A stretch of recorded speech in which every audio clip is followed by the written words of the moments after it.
Here's a few things you should know about me. I like to watch TV, especially in the colder, rainy months of the year here on the Oregon coast. I've been an avid gardener for the past few years. I also love to dive into the stories that showcase people working and thriving in their element, of showing their creative ideas, their creative journey and processes. I love the why and how of creativity. When you combine all these interests, I'm in my happy place. One of my favorite TV shows is called Growing Floret on the Magnolia Network. I've been a fan and customer of Floret for years. When I heard that one of the first shows to be produced on the Magnolia Network would be about the Floret Flower Company, I was really excited. Season 2 came out earlier this year, and so of course I had to go back and watch both seasons, and each season only has about 4 episodes, sadly, so it didn't take long. This time, however, I took notes, and I mean a lot of notes, and had lots of thoughts and ideas and inspiration that I took from those episodes. And I really took them to heart, and because they really spoke to who we are as business owners, what type of businesses we want, what types of businesses we're growing and cultivating, and all through watching a TV show. Thought that's pretty cool. I also got a lot of inspiration about what I want to try to grow in my garden for next year. So today we're going to dive into 3 business lessons from the TV show Growing Floret. Hello there, and welcome to the Selah Entrepreneur podcast, where we take a look at doing online business a little differently for women over 50. I'm your host, Marta Gertson, entrepreneur and business owner since 2008, and for far too long, I struggled with trying to figure out what I wanted to be when my business and I grew up.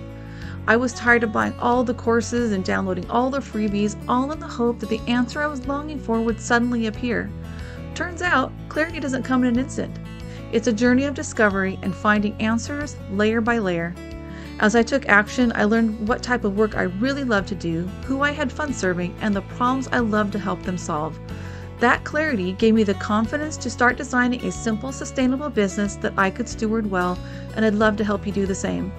If you're ready to find the clarity you're longing for, then you're in the right place. Let's take this journey of discovery together. I'm not a girly girl. My favorite articles of clothing usually are jeans, t-shirt, and a comfy flannel or sweatshirt. And being here on the Oregon coast, a flannel shirt or a sweatshirt works pretty much year-round. Pink is not a favorite color. I do not enjoy getting dressed up and going anywhere fancy. Give me a campfire, hot dogs, or great tacos from a taco truck, and I'm pretty happy. But things change when it comes to flowers. As a photographer, I love to photograph all sorts of flora and fauna. And when I can capture a beautiful rose or a beautiful flower in the lens of my camera, I'm thrilled. When I can see the beauty of flowers growing in my garden, I'm excited. And sadly, or not so sadly maybe, each year my dreams of a cutting garden grow, and often my vision is way bigger than my space or my ability. And so I'm not there yet, but I am getting there. I'm saying all that and explaining all that because I want you to know that this episode is going to be a little bit different. I want to share with you what I've been learning after and thinking about after watching each episode of Growing Floret. These are questions that I'd love to share with you and have you think about and how they apply to your business. These are thought-provoking questions that at times fight against what we see in our social media feeds and hear being shouted from the rooftops about the best way to do business. And personally, I like that. To build and grow a business that works for me, for you to build a business that works for you. There's a lot of advice floating around out there on the internet and the interwebs that is not going to work for me or for you. We need to learn to think for ourselves and ask the hard questions and ask, does this fit? Does it not? Does this align with my values? What doesn't work?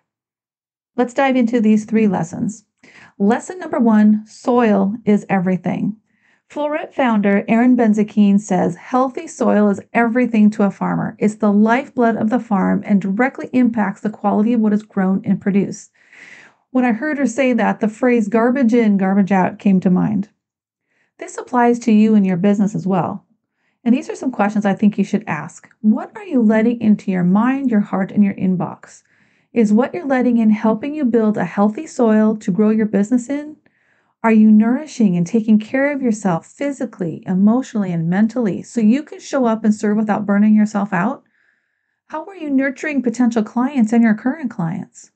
How are you establishing healthy boundaries and working with your clients or even with your own work habits? Erin said, planting flowers in balanced soil produces healthier, hardier plants that can stand against pests and diseases.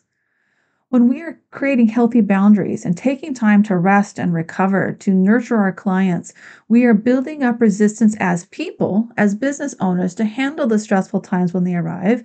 And we're also building sustainable businesses that can handle the ups and downs of entrepreneurship.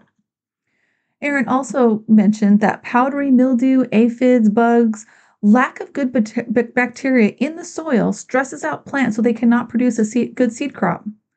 To improve our soil, we need to give a boost of nutrients that help build the health of our soil for us, for our clients, and for the longevity of our businesses.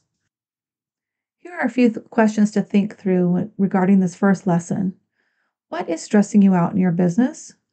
Is that stress leading to issues in your business that is causing you not to produce at the level you want to serve at?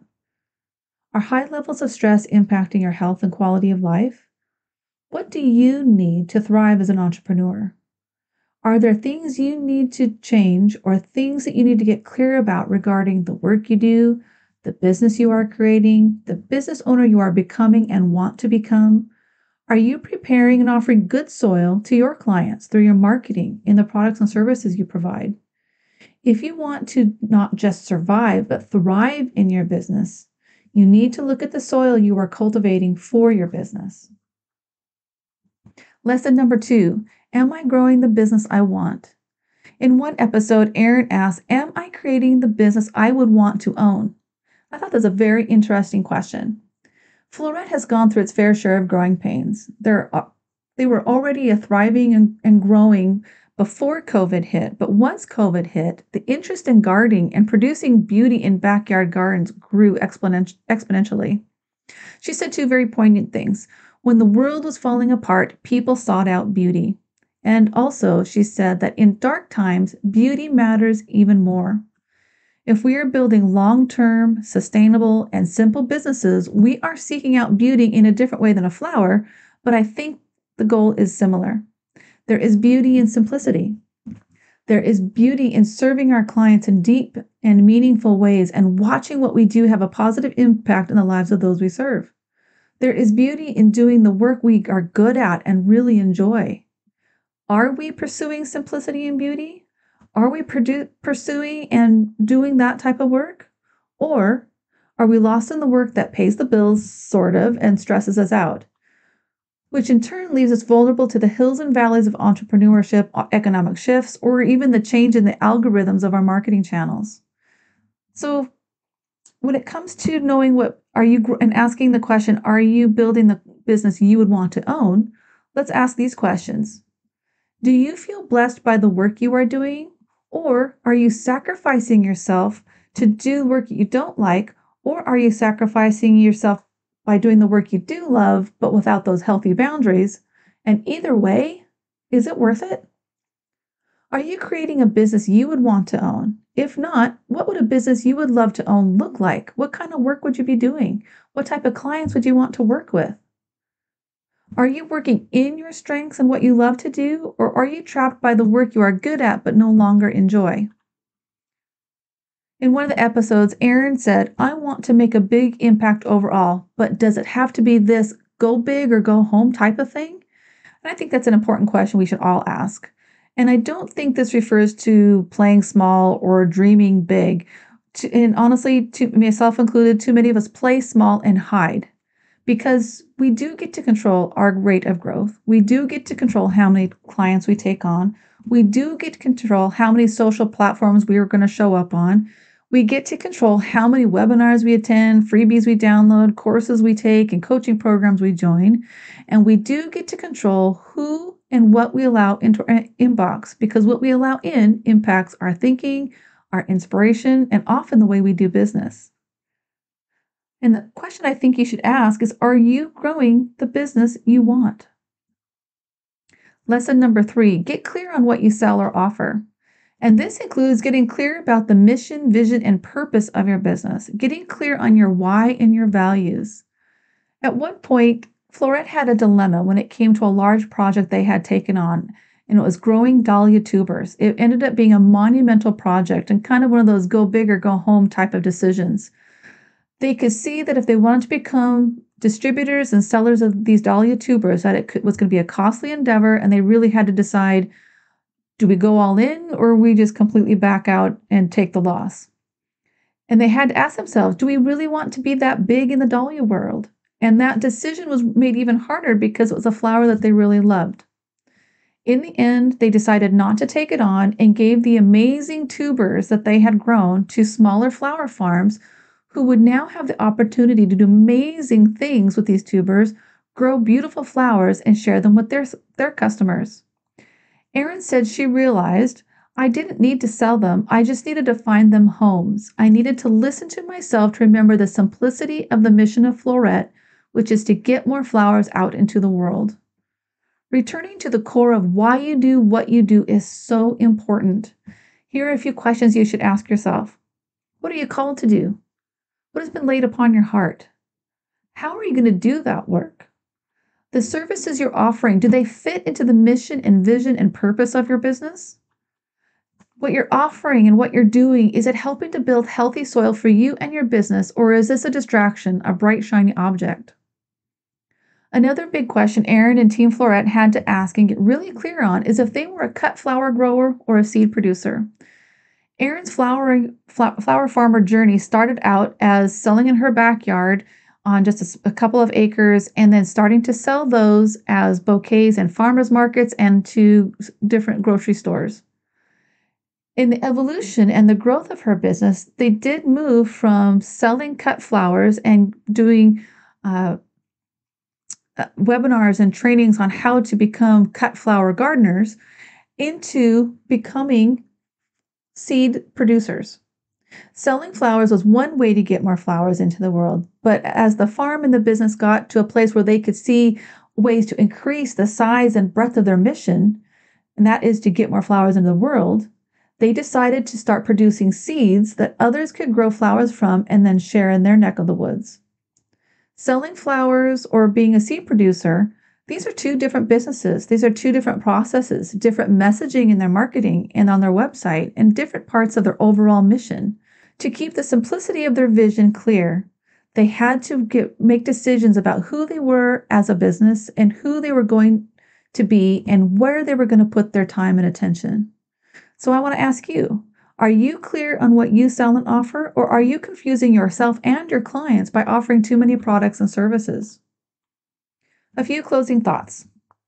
In episode 2 of the second season, Erin said something that, again, I had to just pause the show and write down. She said, just because things are not going the way you wanted doesn't mean you're on the wrong path. The hard times can make you better, stronger, and more resilient. Failure is not bad. It's opportunity. Failure is beautiful. She was referring specifically to a failed crop of one of her favorite flowers, sweet peas.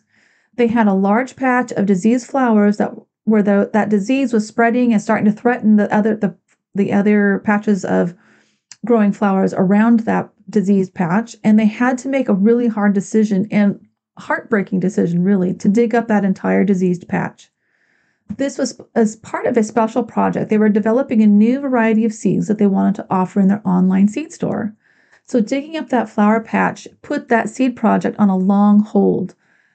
The show itself, the season 2, I believe, was recorded in end of 21 and beginning of 22 and released just this year in 2023.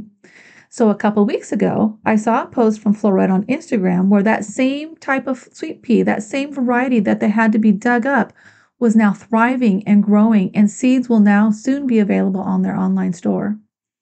At the end of that episode, they said, from failure, from what you think is just hard, is where good things always come from. So, building good soil. Soil is everything. Building a business or growing a flower you love. Awesome. And getting clear about what you do and how you do it. These are all important business lessons we all need to learn. Don't be afraid to ask the hard questions and spend time answering them. This is deep work. It's inner work. It's the work of entrepreneurship. It's the work of growing a business you are proud of and excited to share with the world.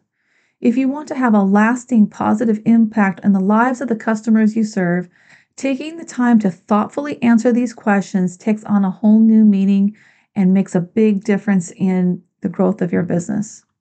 These are just a few of the lessons I learned from growing Floret. I highly encourage you to go watch the show to savor the beauty, to be inspired by their work, and learn a few more business lessons along the way.